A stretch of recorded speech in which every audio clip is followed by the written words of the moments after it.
So what's going on guys, Kids here, and welcome back to a brand new video. For today I will show you the new overpowered Infinimist Necromancer build in Diablo 4. So at the start I will explain how to play this class. Then we will look into the best skills, Paragon setup, what gems and cage hearts are the best and most optimized. And then lastly I will show you what exact gear should you farm and use, so you would get the highest damage possible and much more. So if this sounds interesting to you, then let's get right into it. So the Infinimist Necromancer build is best of both worlds, because it combines the highest survivability rates, massive AoE shadow damage and even critical strike burst damage. This build and playstyle excels at high nightmare dungeon pushing, speed farming and leveling.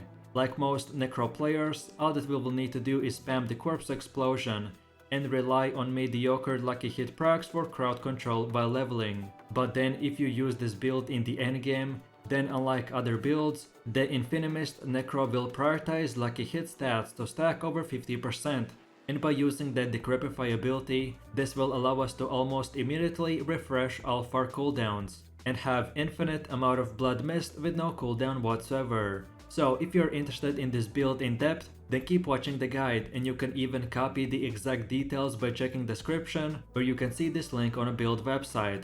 Overall, this build guide is split into two parts. The first part is a leveling build, so what you want to use to go from level 1 to 50. And then the second part is the full endgame build, which will require at least level 50. So with that said, let's move over to the leveling build. To start off, from getting to level 3, we have to put 2 points into these two nodes. Then from level 4 to 7, we spend 4 more points in here. Then from level 8 to 15, we will get 8 more points, which we want to use by getting all of these nodes. Then from level 16 to 28 we will get 12 points, which we should spend by unlocking and upgrading all of these nodes. Then from level 29 to 35 you will get 6 more points. And then lastly from level 32 to 49 we will get 17 skill points, which we should spend on these specific nodes. And by the way, if I went too fast, then you're feel free to check out this video's description, where you can see this build on a website.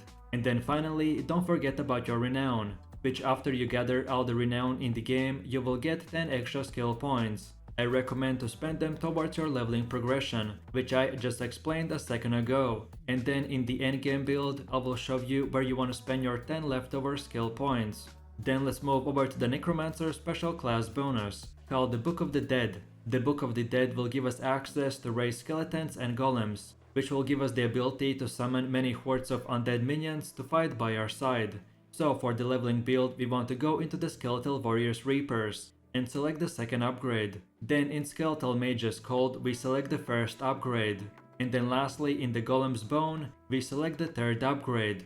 Then as far as gear goes, leveling up in Diablo 4 is similar to most other MMOs. So for the most part, this will mean that you have to constantly replace one rare item with a better one, all the way up to level 50. Generally for leveling, you want to have a two-handed sword, since they will give us implicit critical strike damage. And for the weapon stats, you want to preferably get a core skill damage, overpowered damage or damage to close enemies. Then as for your clothes, the armor pieces typically grant us defensive and utility stats, except gloves, which will offer us offense. So for your helmet, try to get intelligence, maximum life, resistance and cooldown reduction. Then for chest armor, get maximum life, total armor and damage reduction. Then for gloves, get blood surge ranks, attack speed, damage and intelligence. Then for pants, get corpse explosion ranks, maximum life, intelligence and damage reduction.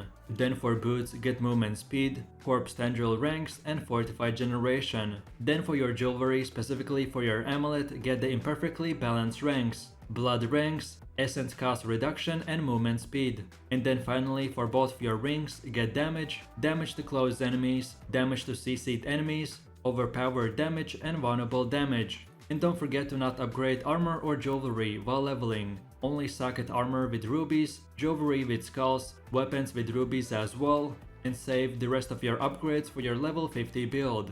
Then as far as leveling gameplay loop goes, I don't want to go super in depth as skills and abilities will change after you get to level 50. But overall for your leveling build, I recommend to just enjoy each skill and get used to the Necromancer gameplay. So then at the start of the fight, our main goal is to get few mob kills with our small but quick damage abilities. so then we can use our Corpse Tendrils and Corpse Explosion to do massive amounts of damage 24/7. So we have the Hemorrhage and Blood Surge, which are main two starter skills, which we wanna use to get few corpses on the ground by doing quick damage. Then from here we spam the Corpse Explosion and Corpse Tendrils, and they will do massive amounts of AoE and CC damage. Then afterwards we have our Blood Mist, which will make us immune to almost every single effect in the game, so use it if you ever get in trouble or if you are just in between massive mob group. And then lastly we have the Raise Skeletal skill, which is a must-have skill on our skill bar, so we could summon our skeletal army, and we can summon a skeletal by just simply targeting and consuming a corpse, and it's that simple. This build is very simple and straightforward, and it will do massive amounts of damage without even trying. So now let's move over to the second part where I will show you your endgame Necromancer build and how it will look like. So by this point you should be familiar with the Infinimist playstyle, then what gear stats you should look out for and etc. So as I did the most explaining at the start, so right now I will just show you the best setup that you wanna use, and I personally tested multiple setups and this one was the best one. So first of all, for your skills we wanna use the Reap, the Creepify, Corpse Explosion, Corpse Tendrils, Bone Storm and Blood Mist. And for your Book of the Dead, like we discussed in the leveling build, get this time the Skeletal Warriors Reapers, the third sacrifice upgrade. Then the second one, called the Skeletal Mage's Cold, get the third sacrifice upgrade. And then finally, for the last one, go into the Golem's Iron and select again the third sacrifice upgrade. As for your gear, we already looked into the stats, but if you're purely looking for the best armor pieces, then here they are. So we want to get the Coven's Call of Disobedience. Then for your chest armor, get the Coven's Raiment of Explosive Mist. Then for gloves, get the Howl from the Below. Then for pants, go with the Coven's Chalk of Shielding Storm. Then for boots, get the Ghostwalker's Four Lined Boots. Then for the amulet, equip the Blighted Amulet. Then for the first ring, get the Ring of Decay. And then for the second one, get the Ring of the Ultimate Shadow. Then for your weapon, get the Apprentice Wand of the Grasping Vein. And for your offhand, get the Blood-Soaked Focus. Then for your gems, socket all weapons with the Amethyst and armor pieces with Topaz. Then for the first heart, get the Cage Heart of the Barber, because this will allow your dot damage to effectively critical strike the enemy by transforming it into a new damage source, which then applies in an AoE, which in result will drastically increase our overall clearing speed. Then for the second one, get the Cage Heart of the Decrepit Aura. This heart will maintain permanently our Decrepify aura, which will apply to monsters within a close range, without needing us even to use the skill itself. And then lastly, we want to get the Cage Heart of the Sacrilegious, because this will proc Corpse Tendrils once every 6 seconds on the closed corpses, without using our cooldown. It will also cast Corpse Explosion for the extra damage, so all in all, this is a great heart for our massive damage build. Then with that said, moving forwards, and this is how your skill tree will look like. If you just came from the leveling build, then this is a bit more different, but the core principles still are the same. So again, just copy these exact upgrades in no particular order. And by the way, don't forget to check this video's description to see this build on a website. And again, remember that by gathering all the renown in the game, you will get 10 extra skill points. And then finally, we have the Paragon system. So starting off, this is how your first 30 points should be spent. So we use the starting board, and for the glyph select Territorial. Then this is how it will look like at around 91 points. So we get the Wither board, and for the glyph select Darkness. Then this is how it will look like at around 133 points. So this time we select the Flesh Eater board and go with the Scourge glyph.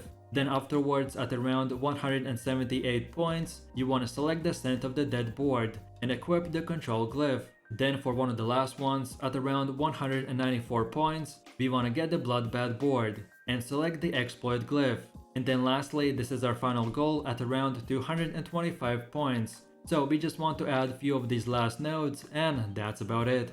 So with that said, let's take a closer look at each skill and the gameplay loop. So at the start of the fight, make sure you use the Decrepify skill, so you won't miss any CD reduction procs. Then follow that up with the Blood Mist, and this will generate corpses and apply shadow damage to our stacks. Then from now, we use the Corpse Tendrils to push all enemies into a single small area. And now we want to spam in between our skills the Corpse Explosion, and refresh the Decrepify every few seconds. Then as well, if we are fighting stronger enemies, We can even include the Bone Storm or Reap to get even more shutout damage procs and to keep up a steady stream of dead corpses on the ground. Our main goal with this build is to keep reapplying most of our skills, to keep reapplying stacks, and because of our 50% luck and CC control, we will be able to easily kill all of our enemies, with refreshing most of our skills back on 0 cooldown. So keep on spamming the infinite blood mist and corpse explosion and have fun.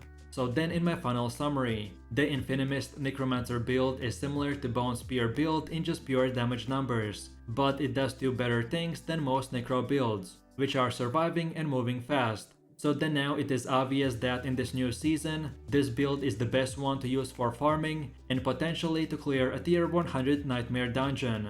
Overall, this build for sure is one of the best for speed farming, but it can also push Nightmare dungeons very easily. So what are you waiting for? Try this build out and have fun!